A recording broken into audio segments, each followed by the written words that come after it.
শিবির যখন বলে তারা নারী পুরুষ দুজনের অধিকার নিয়ে কাজ করবে এবং তখন যদি আমরা তাদের প্যানেলের দিকে তাকাই সেখানে আমরা দেখি যে আসলে সেখানে কয়জন নারীকে সেখানে রিপ্রেজেন্টেটিভ হিসাবে তারা রেখেছে এবং গুরুত্বপূর্ণ পদগুলোতে আসলে নারীরা আছে কিনা আদৌ হচ্ছে পুরো 28 জনের একটা প্যানেলে নারীদের রিপ্রেজেন্টেশন কতটুকু আমরা দেখতে পাই সেখানে মাত্র 2 জন নারী রয়েছে। তো আসলে 2 জন নারী তারা যদি আসেও তারা হচ্ছে সেই 28 জনের মাঝে 2 জন মাত্র নারী আর বাকি আপনার 26 জনই যদি থাকে হচ্ছে পুরুষ যে রিপ্রেজেন্টেটিভ তাহলে সেখানে তারা যখন বলে যে তারা নারী বান্ধব শিক্ষা প্রতিষ্ঠান নিয়ে কথা বলবে নারী বান্ধব ক্যাম্পাস নিয়ে কথা বলবে এটা কিন্তু তাদের প্যানেলের দিকে তাকালেই ভুল প্রমাণিত হয়ে যায় এবং আমরা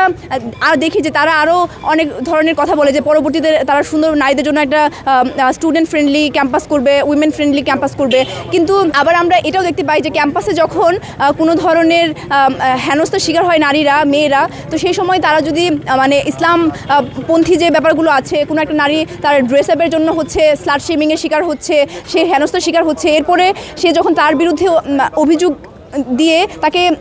থানায় পাঠাচ্ছে সেই সময় কিন্তু আমরা দেখেছি যে তাকে ফুলের মালা দিয়ে তাকে নিয়ে এসেছে এবং সেই সময়টাতে আসলে কার অবস্থান কীরকম ছিল সেই ব্যাপারগুলো কিন্তু আমাদের বুঝতে হবে এবং সেই সময় আসলে কোন কোন রাজনৈতিক দল বা কোন কোন ছাত্র সংগঠনগুলো প্রতিবাদ জানিয়েছে এইসব ব্যাপারে সেগুলো দেখা এবং শুধুমাত্র যে একদিনের জন্য এসে বা যদি আপনি বলেন যে আপনি ক্যাম্পাসকে নারী বান্ধব করে ফেলবেন কারণ ক্যাম্পাসে তো এখন পুরুষ এবং নারী শিক্ষার্থীর সংখ্যা কিন্তু মোটামুটি সিমিলার হয়ে যাচ্ছে সেক্ষেত্রে কিন্তু এই 28 জন কেন্দ্রীয় প্রতিনিধির মধ্যে কিন্তু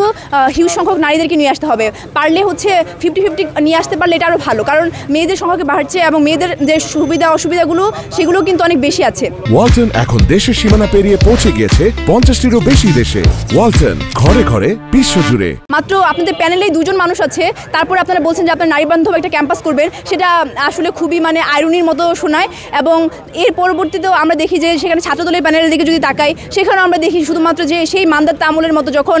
শুধুমাত্র নারীদের একটা পোস্টে ক্যান্টিন ও ক্যাফেটেরিয়া সম্পাদকে সবসময় ফাইট দিত সেখানে এসে ছাত্রদলের প্যানেলের দিকে তাকালে সেটাই আমরা পাচ্ছি তারপর সদস্যদের গিয়ে শুধুমাত্র একজন নারীকে রাখা হয়েছে তাদের প্যানেলে আমরা 2 জন নারী দেখতে পাচ্ছি। তো এই ব্যাপারগুলো আসলে নারী রিপ্রেজেন্টেশনের কথা বলে না আপনি ক্যাম্পাসে যখন নারী এবং পুরুষের সংখ্যা সমান প্রায় সেখানে আপনি যখন এই প্যানেলের মধ্যে এরকম একটা বিভাজন আপনি তৈরি করে দিচ্ছেন এবং এগুলোকে ভিজিবল করে দিচ্ছেন এবং আপনারা নারী অধিকারের কথা বলছেন নারীদেরকে নিয়ে কাজ করবেন সেটা বলছেন সেটা কিন্তু অনেক মামুলি হয়ে যায় এবং এই জন্যই কিন্তু নারীদেরকে মেইন স্ট্রিমে নিয়ে আসা উচিত এবং গুরুত্বপূর্ণ পোস্টগুলোতে নারীদেরকে মনোনয়ন দেওয়া উচিত তাদেরকে ফাইট করতে দেওয়া উচিত যাতে তারা আসতে পারে তারা যাতে পলিসি মেকিংয়ে তাদের যেই মূল্যবান মতামত সেটা দিতে পারে এবং তারা যাতে ইম্পাওয়ার্ড হতে পারে তখনই কিন্তু ক্যাম্পাসের পরিবেশটা আরও হচ্ছে সুন্দর হবে। নারীরা বিভিন্ন আন্দোলন সংগ্রামে তাদের অবদান থাকে কিন্তু পরবর্তী সময়ে যখন তারা আসলে ক্ষমতায় আসতে চায় তারা যখন পুরুষদের মতো সমান তালে গিয়ে প্রতিদ্বন্দ্বিতা করতে চায় তারা পুরুষের পাশে চেয়ারটিতে যখন আসে বসতে চায় তখনই বিভিন্ন ধরনের ধর্মীয় অজুহাত দেওয়া হয় তাদেরকে বিভিন্ন ধরনের ব্যাপারগুলোকে সামনের দিকে নিয়ে এসে তাদেরকে আসলে সাইড করে রাখা হয় কারণ তাদের আসলে রিপ্রেজেন্টেশনটা পুরুষ চায় না কারণ যখন একটা পুরুষ একটা নারীকে জায়গা করে দেবে তাকে কিন্তু একটা পথ ছাড়তে হবে তো এই যে পুরুষতান্ত্রিক সমাজ আসলে আমাদের তো সেই জায়গা থেকে কিন্তু তারা ওই সুযোগটি পায় না এবং আপনারা দেখবেন যে নারীদের অধিকারের কথা বলা হলেও পরবর্তী সময়ে আসলে নারীদেরকে নিয়ে সেই ব্যাপারগুলো কতটুকু ইমপ্লিমেন্ট করা হয় এবং পলিটিক্যাল পার্টিসিপেশন তো অনেক বেশি ইম্পর্ট্যান্ট নারীদের জন্য কিন্তু সেখানে আসলে কোনো সংগঠনের পক্ষ থেকে সেরকম কিন্তু করা হয় না আসলে শুধুমাত্র দেখানোর জন্য মানে রাখা হয়। দেখুন এটা তো অবশ্যই ঠিক হয়নি কিন্তু এদিকে আবার হচ্ছে আমরা নির্বাচন কমিশনের কথা যদি বলি তারা কিন্তু আসলে স্পষ্ট করেনি যে কিভাবে ব্যানার ফেস্টুন বা নির্বাচন প্রচারণা কীভাবে চালাবে আসলে লাগাবে না টানাবে না হচ্ছে সাজাবে এগুলো আসলে অস্পষ্ট ছিল সেই কারণে কিন্তু তারা তাদের নিজেদের জায়গা থেকে টানিয়েছে এবং তারা যে একটা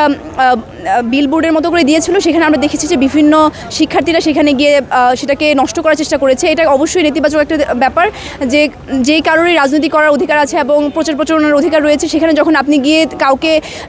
ওইভাবে তার প্রচারণার মধ্যে ব্যাঘাত ঘটাচ্ছেন সেটা ইতিবাচক কিছু না এবং ঢাকা বিশ্ববিদ্যালয়ে পড়াশোনা করা শিক্ষার্থীদের কাছ থেকে আসলে এই ধরনের আচরণ আসলে কাম্য না তো সেই ব্যাপারটি আমি নেগেটিভভাবে দেখছি। আমরা প্রচারণা চলাকালীন কিছু ফুটেজ ভাইরাল যেগুলো হয় আসলে সেগুলো তো আমরা দেখি এবং সেখানে আমরা দেখতে পাই যে প্রচারণা চলাকালীন সময়ে কিন্তু শিক্ষার্থীরা তাদের যে নেতিবাচক মন্তব্য সেগুলো করে দেয় প্রার্থীদের উপরে তো এটা আসলে প্রার্থীদেরও ভাবা উচিত যে কেন তাদেরকে নিয়ে এভাবে কথা বলে এবং তাদের আসলে সেই মন্তব্যগুলো নিয়ে নিজেদেরকে সংশোধন করা উচিত এবং সামনের দিনগুলোতে যাতে তাদেরকে সাদরে অ্যাকসেপ্ট করতে পারে।